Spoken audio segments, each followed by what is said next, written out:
All right, everybody, welcome back to my YouTube channel. I hadn't been on here in a little while. I've been trying to get a bunch of information together on these electric vehicles. I want to see what they're all about. But tonight's segment is going to be brought to you by Pammy's Backyard Barbecue.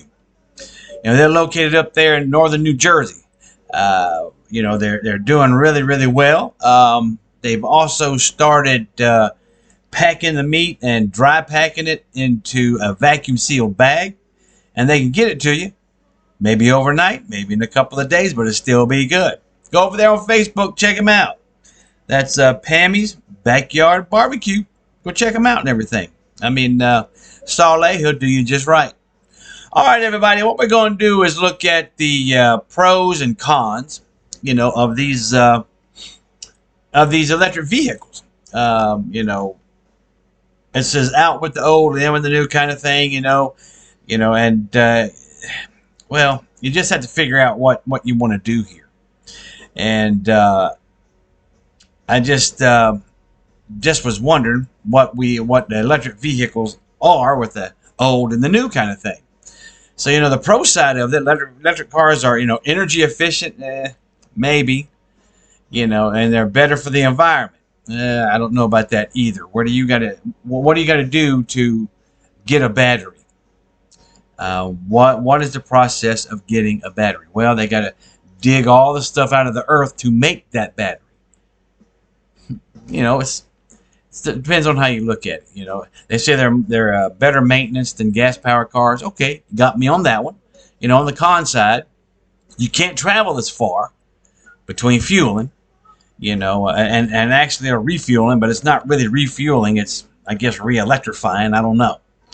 The actual refueling process is what they say here. Re-electrifying the car or charging the battery. At a gas station, and you can do that. What they should do is just put all the charging stations at a gas station. That'd be nice, and go that way if they want to go this route.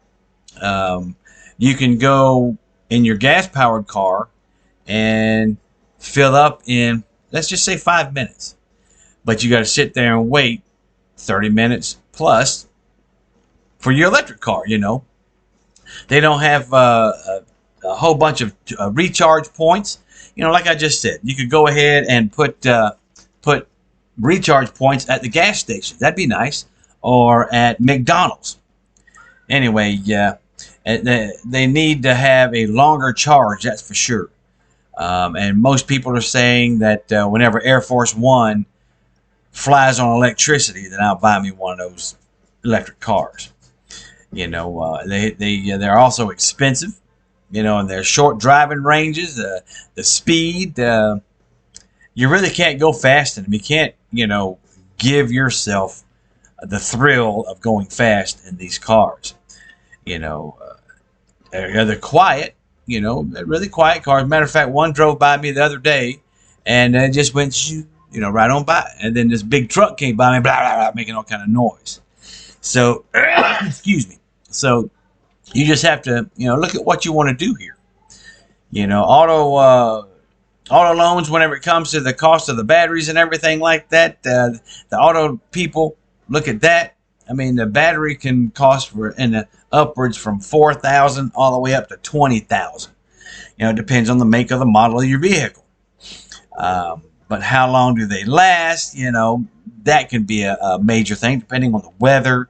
Let's just say you're up north and you decide to park outside at Walmart or whatever store you decide to park outside at. And you leave your car out there, but you can't leave it running like you can do a gas car, or you can't plug in the block heater or the battery heater or a heater that goes inside your car. You have to leave it like it is, and of course, batteries in the cold, they don't do too well.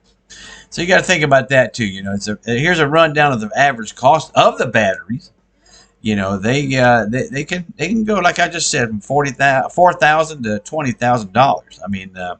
They got, and I keep saying this, limited driving range. And you have to think about all that stuff. If you if you go ahead and get you one of these cars and then you get disappointed, well, all of it's right here, And battery degradation, over time, the battery life of electric cars can degrade big time. And it's just like the batteries in your flashlight. Same thing. You turn your flashlight on, you use the battery a little bit, turn it off. But in these cars, I believe when you turn them off, the battery is still going to do, checks on your car, your computer, all that stuff. Let's see. And the mining, and like I just said, and manufacturing and the process of the batteries have a significant carbon footprint. So you think about all that stuff, what they have to do to make these batteries, what they go through to make these batteries and everything. It's something else. It's a process that you really, really have to look at. I mean, versus, a regular gas car. All right, I understand you don't have no spark plugs. You don't have any spark plug wires, rotor caps, or rotors, or what else? Pistons, all that stuff. It's a totally different motor. It's just a motor kind of thing.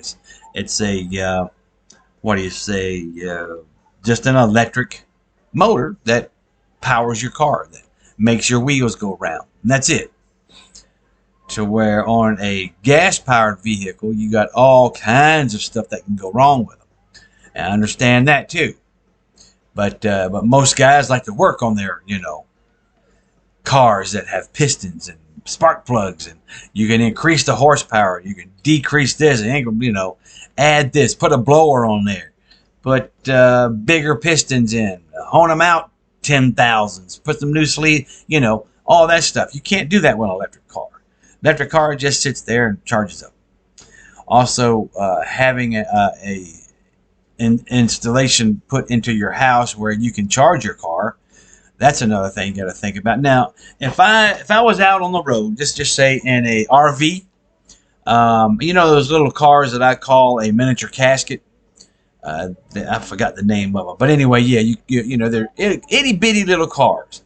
Think 2 people in a suitcase can fit in them, and I would have one of those, of course, on the back of my RV on a trailer, and it'd be charging wherever I go, and I'd use that little thing. But as for an electric car, the best place I think I would want an electric car at is probably in Hawaii,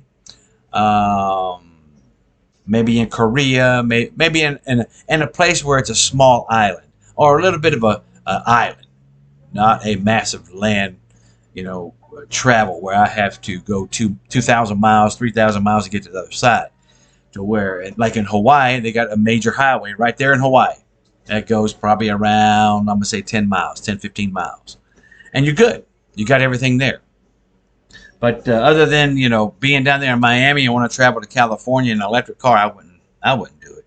There's people to do it, but it takes them probably, I'm going to say, a week to get across the United States, to where it would take you 3 days, maybe 4 days, to get across the United States in a gas-powered vehicle. And remember what your president said, that you can go across the United States in an electric car on 1 tank of gas. Okay. Anyway, you guys decide what y'all want to do on an electric vehicle.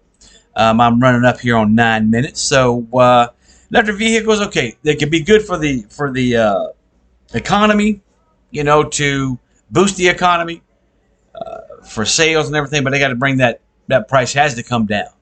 I'm not paying $60,000 for a car. That's nuts. Also, the emissions, there's none. There's no emissions at all. So do you have to get a tag check for it? Maybe not. Maybe just for your tires and brakes, and that's probably about it. All the electrical stuff is just electric. It don't have all these stupid sensors and everything like they have on your gas cars with catalytic converters and all that stuff. So, there are things to think about. Now, I mentioned this earlier. If your battery does die and you don't have at least, I'm going to say, on average, $10,000 or $12,000 in the bank to throw into a battery, and you had your car for 2 years, if you could throw that in there and get a new battery, you got a new car pretty much, if you're taking care of it. So, you got to look at it. It's pretty much up to the consumer if they want to get an electric car. Um, I'm not, at least not right now, if I need one. So anyhow, you guys decide what y'all want to do. And like, share, subscribe, all that good stuff on this video. And let's see here. I got a little saying for everybody like normal. It says, many people will want you, but not want to love you. There is a difference between wanting you and wanting to love you. Choose to be loved and not to be used. All right, people. Flint's out.